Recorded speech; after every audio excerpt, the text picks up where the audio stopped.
You are here because the outside world rejects you. This is your family. I am your father.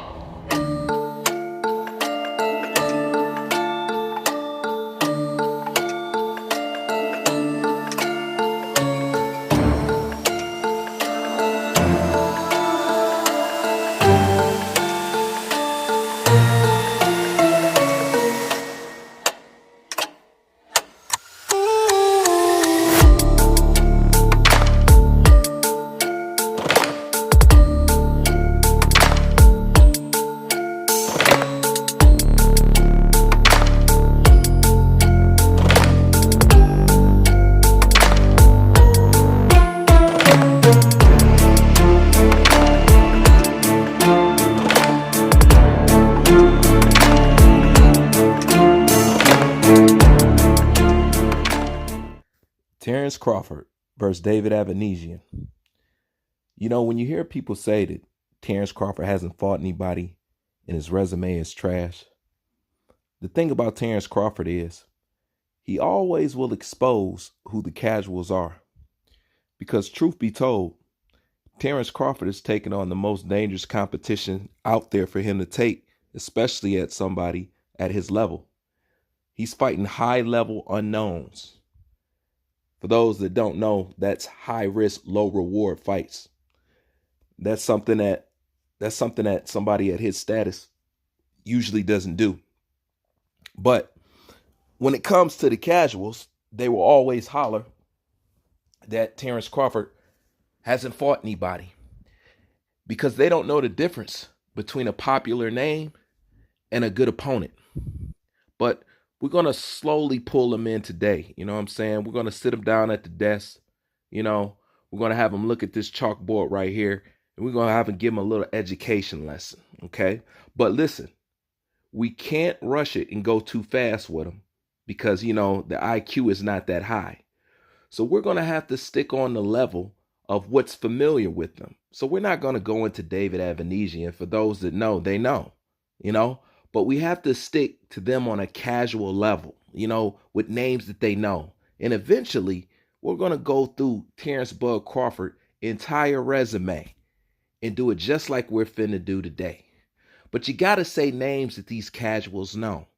So, one of the first people that they said that Terrence Crawford fought that was a bum was none other than Yuriokis Gamboa. You hear it all the time. Gamboa was a bum. Gamboa was this. Gamboa was that. You know, basically judging it off of the fight with Gervonta Tank Davis. They think that that's the Gamboa that's always has been. But for those that know, we know. But we're going to catch him up to speed today, okay? Now, the one thing about Yuriokis Gamboa that these casuals don't know is they don't know that when Floyd Mayweather retired, Yuriokis Gamboa was deemed as the heir to Floyd Mayweather's throne.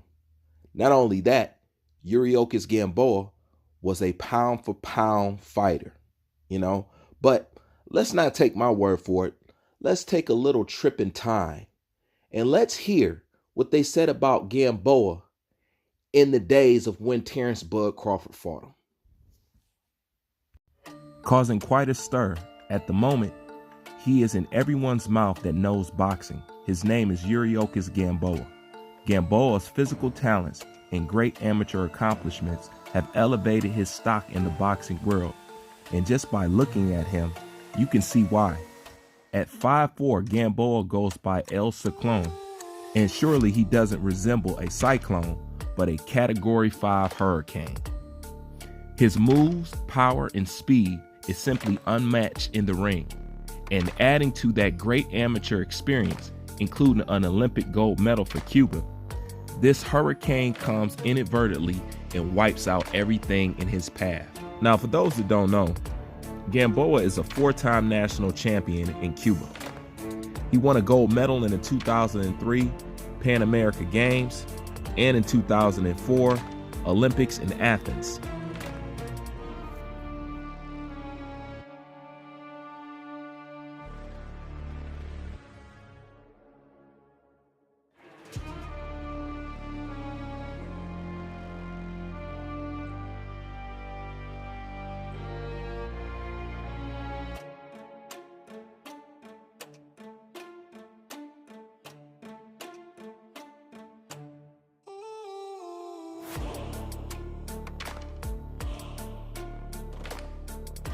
All right, let's see what else they say about Gamboa. While most fighters start their career off slowly against marginal talent with mediocre records, Gamboa did the opposite. His first 2 fights were against fellow prospects with combined records of 13-1.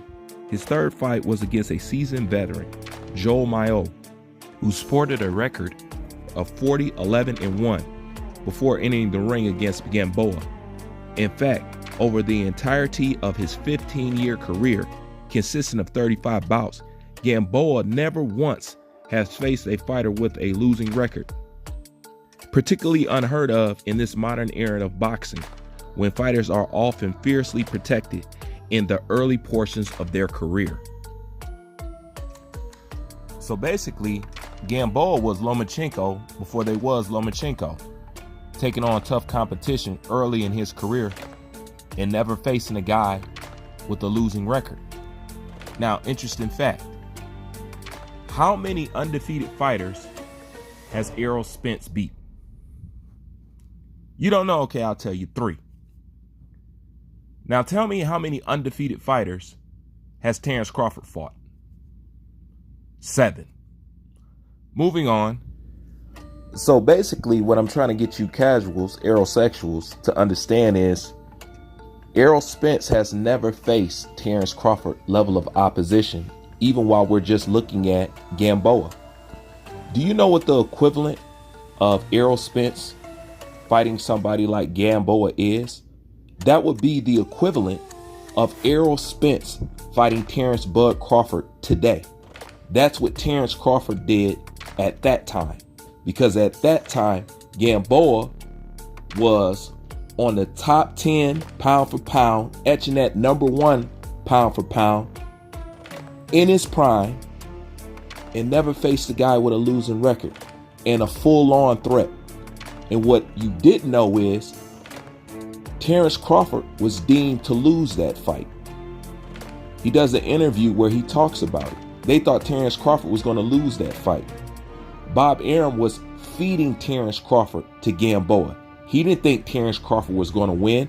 Terrence Crawford is in this boxing game by force. This is why nobody's seen him coming, because nobody expected Terrence Crawford to do what he has done thus far. And still to this day, Errol Spence, even while just reviewing one of these opponents, has not faced nobody on the level of Gamboa in their prime with that skill set at the top of their game, pound for pound, like Terrence Crawford did. All that is straight facts. So what excuse do you got for it? You don't have one, because at the end of the day, you fancy names, okay? But those names come with a burnout title up under it, okay? Those names come with already with a defeat. He never fought nobody in their prime on top of their game, undefeated, fighting the best that there is out there from early on in their career. He doesn't have anybody on his list like that. Does he have names that you know? Yes. Over Terrence Bud Crawford? Yes. But that's because you are a casual and you favor popular names over good opponents. They're often not the same thing. This is what real boxing fans try to tell aerosexuals, but it's hard for them to understand. So maybe this will bring you a step closer in your knowledge into understanding why people like Roy Jones Jr. say what he say, why he's more impressed with Terrence Bud Crawford than Errol Spence, why he think Terrence Crawford has fought better opposition than Errol Spence. The same with Mike Tyson, the same with Sugar Ray Leonard, and the same with the rest of all of the other legends that you hear. This is why you don't understand it and you deem them as being haters. Because you don't understand the aspect about the sport that you say that you love so much, but you really don't love this sport. You're really just a fan of man, and you're not even good fans. Because I tell you this, you want to know the interesting thing with fans that favor Errol Spence? Keep in mind, I'm not talking about all fans that are fans of Errol Spence. Okay? These guys are not loyal fans. The second Errol Spence loses, they'll be on to the next one doing the next thing. So you guys not even a faithful fan to Errol. You're just faithful to him until he loses. Then you're on to the next one. Just like you jump shipped on Wilder and latched on to Errol Spence. We all know what you're doing out here. But then again, that's why it's my job to bring you up to code. So if you like the video, like, comment, subscribe, and please at all times, share. And come back again. Class is dismissed.